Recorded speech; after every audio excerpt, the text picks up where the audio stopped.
Dah. Udah, ini udah mulai. Assalamualaikum warahmatullahi wabarakatuh. Perkenalkan, nama saya Rika Rosmawati. Di sini saya akan menjelaskan pengembangan aplikasi web pencarian kos.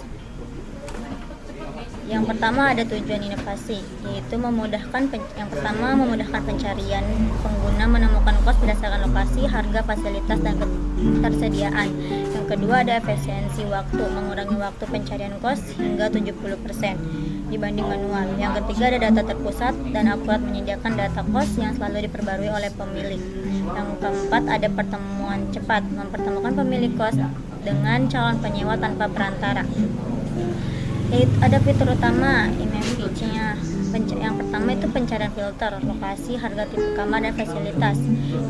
Ada halaman, detail kos, foto, deskripsi, kontak, ketersediaan. Dan yang ketiga ada maps dan jalur, integrasi peta untuk rute agar memudahkan si user ini untuk mencari kos.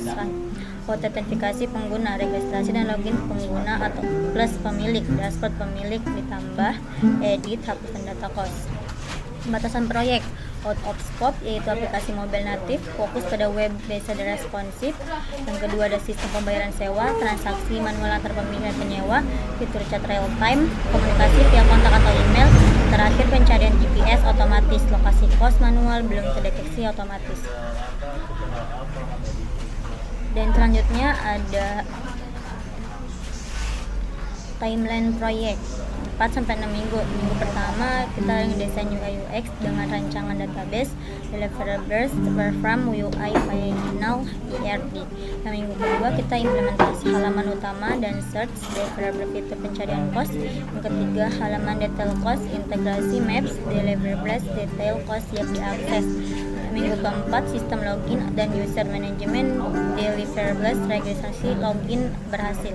Dan minggu kelima kita ada dashboard pemilik kos, delivery, route kos, selesai. Minggu keenam testing dan optimasi performa, deliverables, aplikasi siap demo.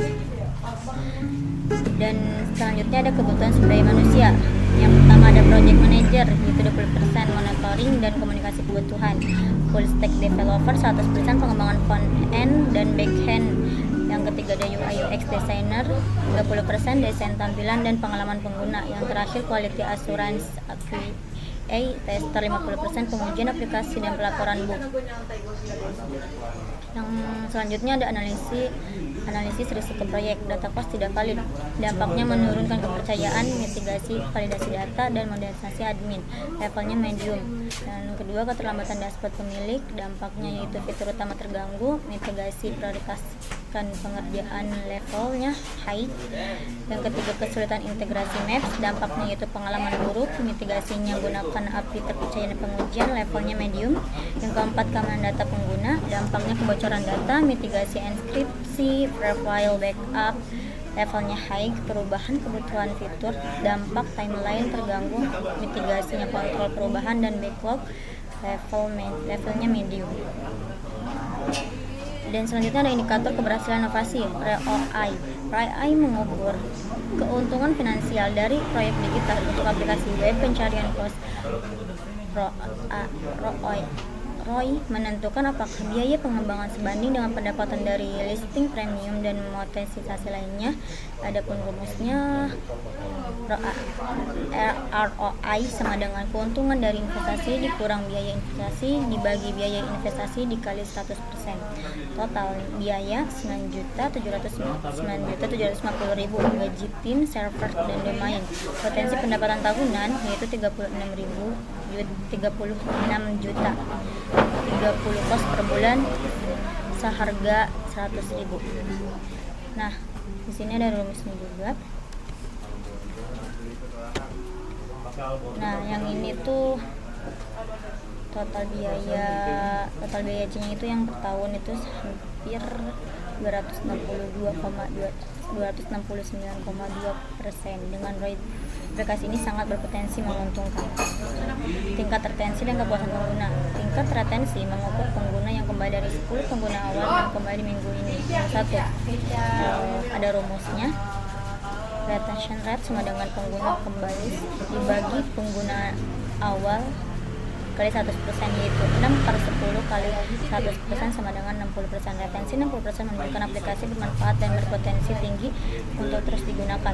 Kepuasan pengguna CSAT diukur dengan skala Likert 1-5, rata-rata kepuasan global 4.14 per 5. Kemudian mencari cost 4.1, informasi cost jelas 4.2, fitur filter bantu 4.1, kualitas desain 4.0, rekomendasi aplikasi 4.3. Nilai CAS 4.14 per 5 menunjukkan pengguna puas mendukung data dan referensi. Yang terakhir adalah strategi berlanjutan dan pasnya kepanjang. Pembaruan fitur referensi pasar, data akurat, rekomendasi ML, roadmap pengembangan. Yang kedua ada monitoring performa sistem, uptime, keamanan data, efektivitas fitur dengan tools analistik, peluang kolaborasi, kampus, agen properti layanan, keuangan, Google Maps, startup, logistik. Yang terakhir meningkatkan keterlibatan, notifikasi, penawaran khusus, program referral, reward. Strategi terpadu ini memastikan aplikasi terus berkembang dan relevan menjadi solusi jangka panjang bagi pencari dan pemilik pos. Sekian kurang lebihnya. Terima kasih. Assalamualaikum warahmatullahi wabarakatuh.